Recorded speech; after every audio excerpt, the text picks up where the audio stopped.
Hi guys, so it is Sunday, and today our topic is like how to prepare pre-surgery, I guess. And then I suppose for those of us who are still pre-surgery, it's like how we're preparing for it. For me, the question of surgery is actually a really tricky one because I want top surgery. I actually want full surgery, but the idea of surgery scares me.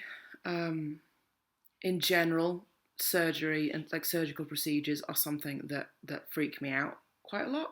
And so obviously that kind of fills a lot of my head with doubts about what's done and how it's done and all of that kind of thing. And I feel like when it comes to these, like my number one thing is always like research. Research is always the answer, I think, and sort of making sure that you know as much as you need to know to kind of give you that feeling of ownership and control and things.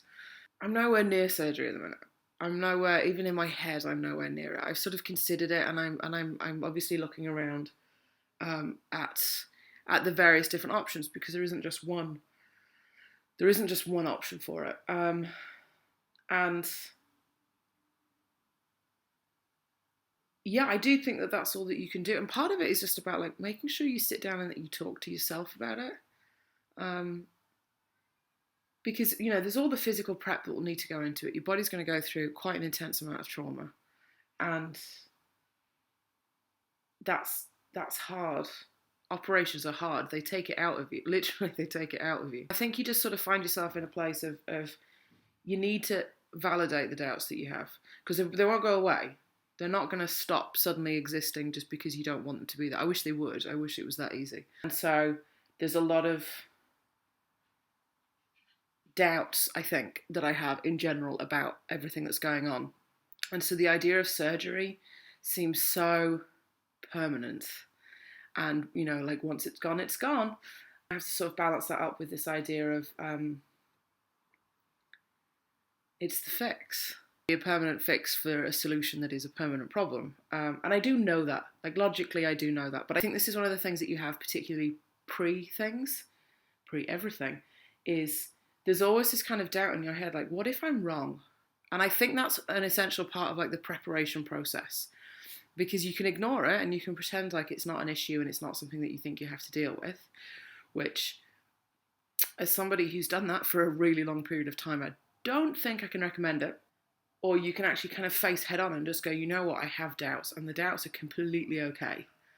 Because we see such a narrow margin of representation of who we are as people, even on the internet. One of the things that really threw me was the difference of going to a UK FTM group and seeing the guys there.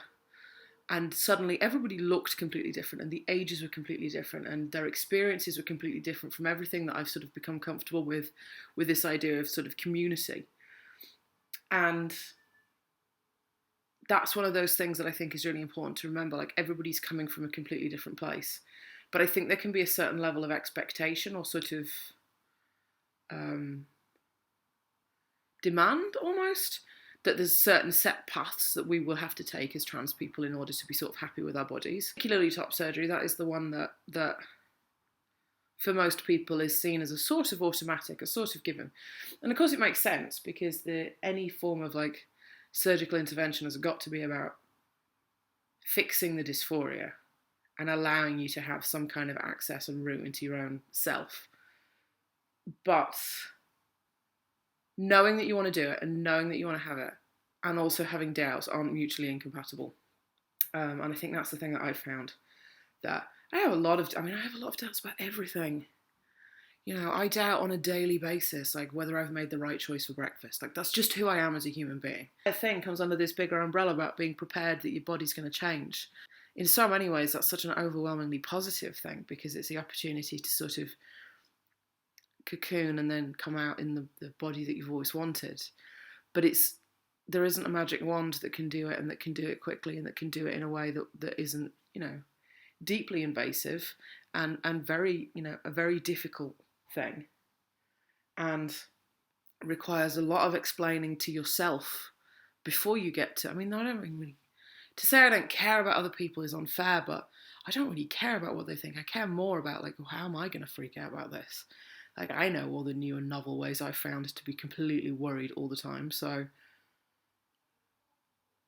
I think there's just that need for a kind of preparation period in general.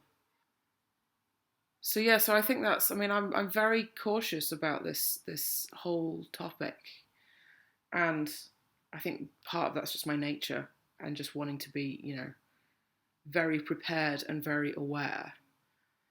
But then the other thing is just knowing that, like, this is one of those things that I know I'm going to have to go through, and I know there's no real avoiding it because my dysphoria is so bad that I can't imagine wanting to sentence myself to the next 35 years of just not having any connection to my body at all. 35, I mean 45, 50 now. I don't plan on living to be 100, but you never know. And so I don't want to be in that state for a prolonged period. And I don't want to have to go through it for any longer than I have to.